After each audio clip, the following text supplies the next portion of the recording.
Money Talk with Brian. I'm Brian Bocastro with the Money Coach LLC, and today we're going to discuss debit card dangers. If you're using your debit card on a regular basis for purchases, you may be exposing yourself to some risks that you're not aware of. I'll discuss those risks and also offer alternative ways to make purchases that I think are safer and better. We'll also discuss all the different ways that you can make purchases and the positive aspects and the negative aspects to each of those. If you like money-saving tips and want to avoid making financial mistakes and improve your financial situation, if you want tips from an individual who's been in the financial service and banking industry for 20 plus years, myself, then please subscribe to my channel. I'll put out videos on a regular basis that give you tips. Hit the notifications button so that you don't miss any of these videos.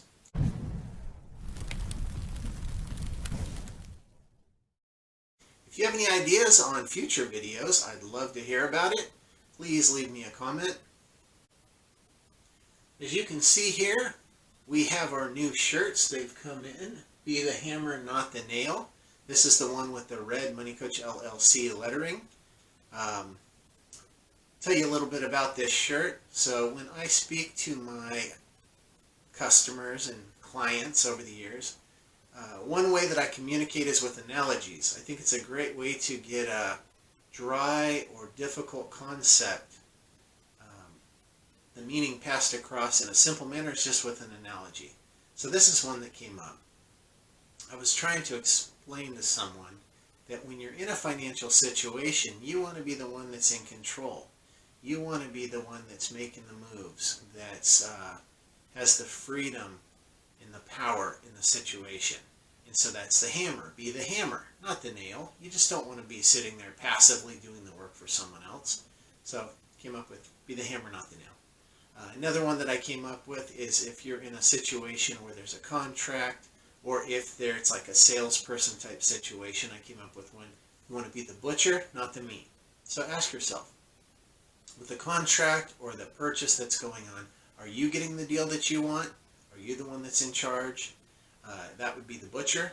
Or are you the meat? Is some salesperson really sticking it to you, chopping you up for their benefit? So that's another one that I like. And we'll see. We might have some shirts coming in with that we'll display here in the future. I'm really excited about my upcoming book. I was just talking to the printers last night and then again today. We're almost completed. We'll have the book soon, 1, 2, 3 Financial Success. And that is a book that walks you through, actually step by step guides you through creating your own consolidated financial statement. And that is the tool that I've developed to help people make financial decisions and make your financial situation as efficient as possible. It's an ongoing tool. I developed it for myself, for my clients, and it's so valuable to me. I use it daily, making decisions and just tracking my progression and how I'm doing financially. So that's all coming up. Very exciting. We'll talk about that in future videos. Today, though, what I want to discuss is debit card dangers. So I have some insight on this. Like I said, I used to be a banker. We'd have customers or clients come in from time to time, and they would have made a purchase with a debit card that they were having trouble with. So sometimes it would be an amount that was larger than they expected. Sometimes it would be a double purchase.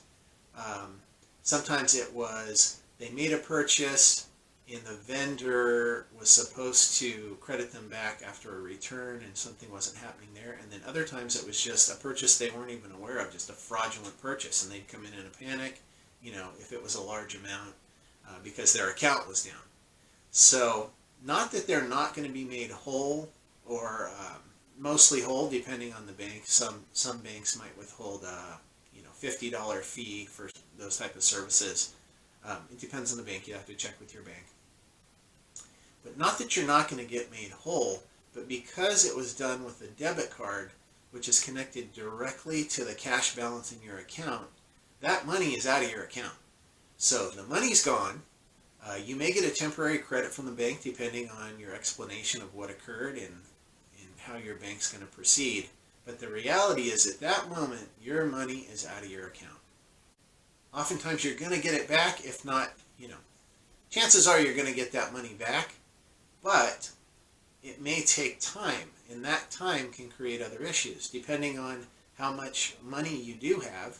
If you have other obligations, or say that you have other checks that are already outstanding, if the amount's large enough to create problems with checks clearing, you might have different fees that come up, overdraft fees, you might have a bounced check. In a horrible situation, you could have a late payment on a credit card or a mortgage. So it can create problems that are easily avoidable using some other purchase methods. Let's start out and discuss cash. Cash purchases are great for not overspending. You can't spend what you don't have. The problem is that if you have to carry large amounts of cash, you're possibly a target of robbery. It's not necessarily safe carrying around a lot of cash. You also don't get the best receipts with cash purchases. It's not tied to any account or your name necessarily, and you're not going to get any rewards. So cash is great and all. I would say for smaller purchases, it's probably better, but I very rarely use cash. And in fact, I only carry around on a regular basis $21 in cash. A $1 bill and a $20 bill.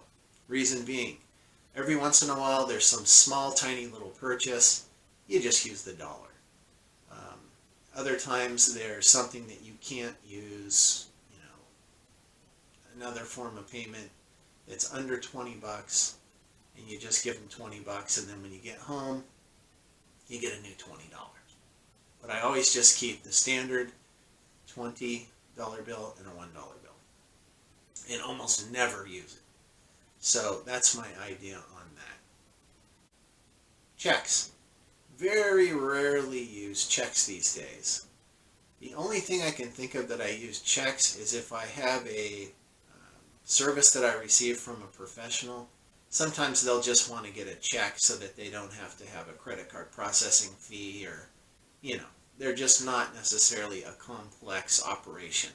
And it's a person that you already trust, and so that's not a huge issue. What I do though is I keep a separate checking account where I keep maybe $100 in it, and that's one that I write checks out of.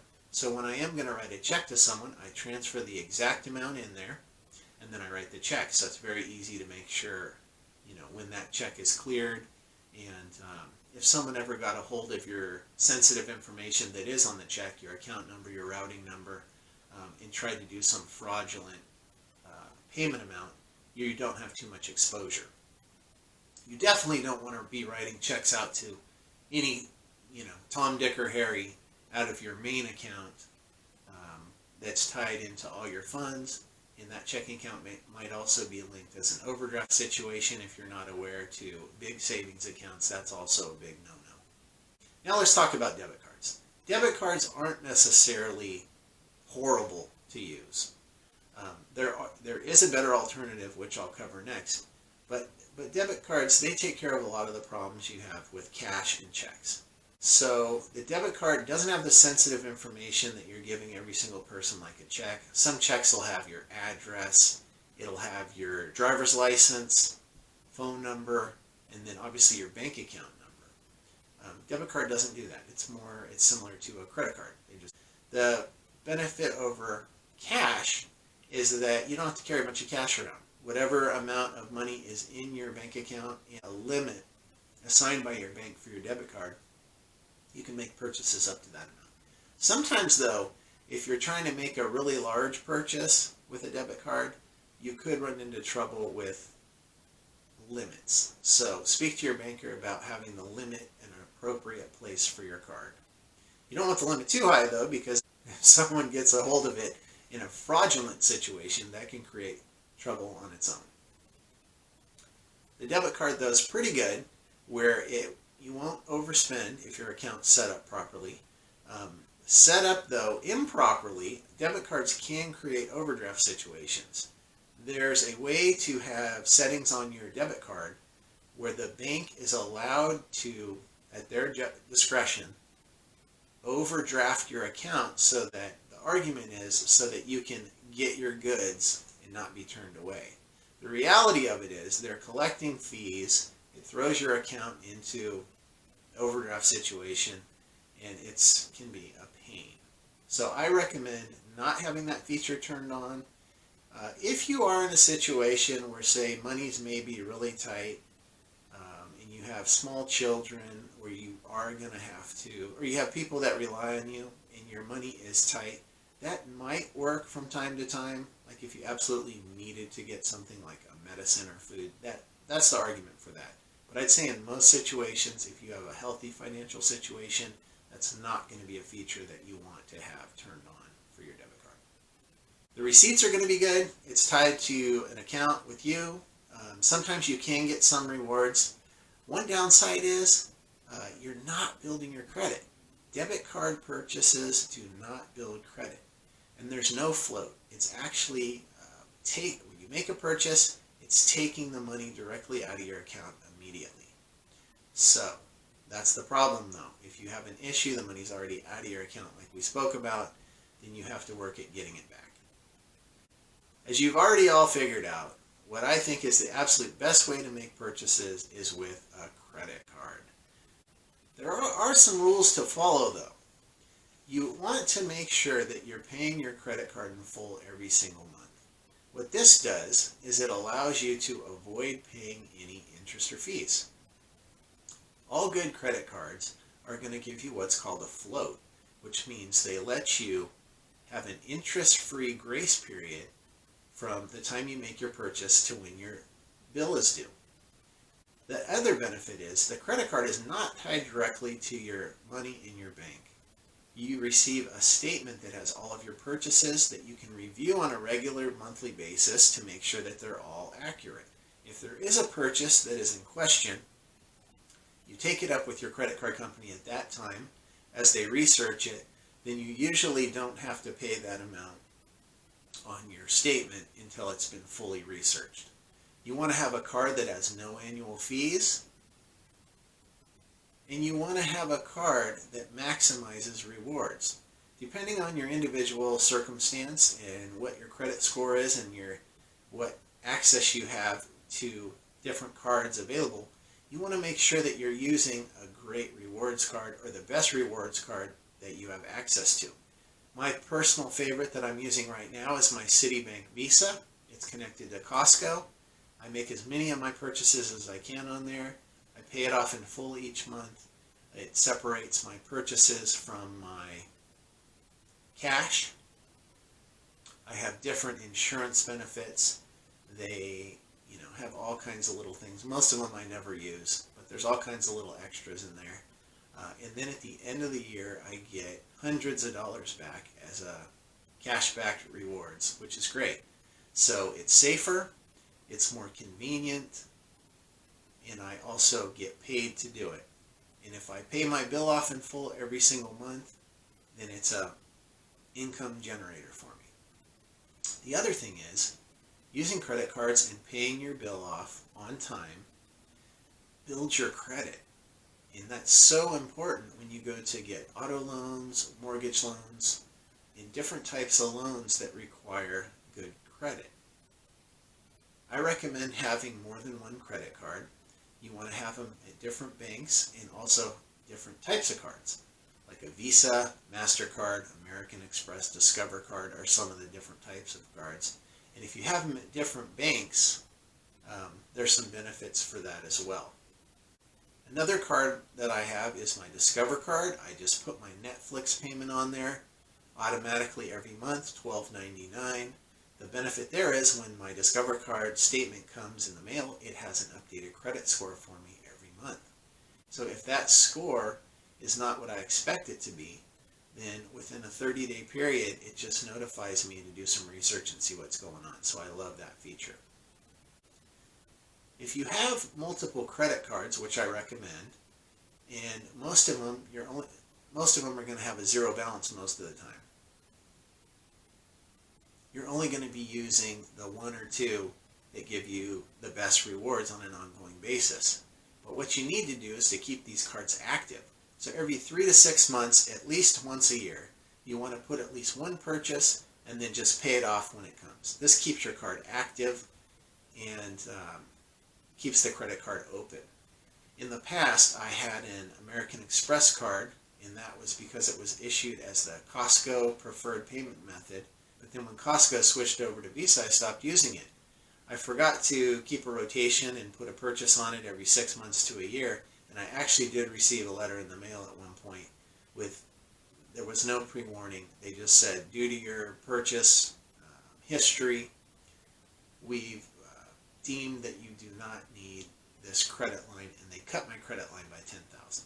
So it wasn't a big deal to me, but say if you only had 2 credit cards, and one of them was the American Express, and they cut it in half, that could actually affect your credit score with your available outstanding credit available. So you just have to be careful with that. It's real easy though. If you just make a purchase every 6 months, at least a year, you should be able to avoid that. The money savings. Having a very high credit score and properly making your payment on time all the time, having a great credit score is going to allow you access to the best interest rates out there. When you're talking about a 30-year mortgage, you're talking savings of thousands to tens of thousands of dollars over the life of the loan if you get a loan that's half a point or more better just because you have a great credit score and are properly managing your credit. You can simply do this with a few credit cards. Maybe even an auto loan here and there, and it's really that simple. Pay everything on time, have a great credit score, get the rewards, have the savings. It's great. If you do not have access to credit cards, life happens. Some people have had a charge-off in the past, other people have had bankruptcy situations, and you don't have access to credit cards at the time, then using a debit card properly is probably your second best option. I would recommend though that it's not linked to your largest accounts, that if that money was jeopardized for any period of time would throw your finances into turmoil. So just have a separate account linked up with your debit card that allows you to operate, but you can transfer money into it as needed instead of having full exposure all the time. There's some new ways that people are making purchases and transferring money back and forth nowadays. I don't know too much about them. One of them is called Venmo. There's multiple other ones. PayPal, I think people can send money back and forth. There's Zelle and some other things like that. Don't know too much about them. That reason, and I'm going to try to learn more, but the reason is I don't see how they really fit into the way that I make purchases, because I am being paid right now and maintaining my credit score by how I make my purchases with credit card. So as far as I'm aware, there's not any huge reward situation. It does not benefit your credit by doing any of those things. And so at this point, I'm not interested. If they start having huge rewards, then I'm there. Maybe I'll figure out a way to work things in. But that's my take on that. So thank you for viewing this video. If you're still here listening, hopefully you enjoyed it. If this is your first time here and you're not a subscriber yet, please remember to subscribe, hit the notification for future videos, and I would love ideas for future videos in the comments. Thank you very much. Have a great day, and we'll see you next time.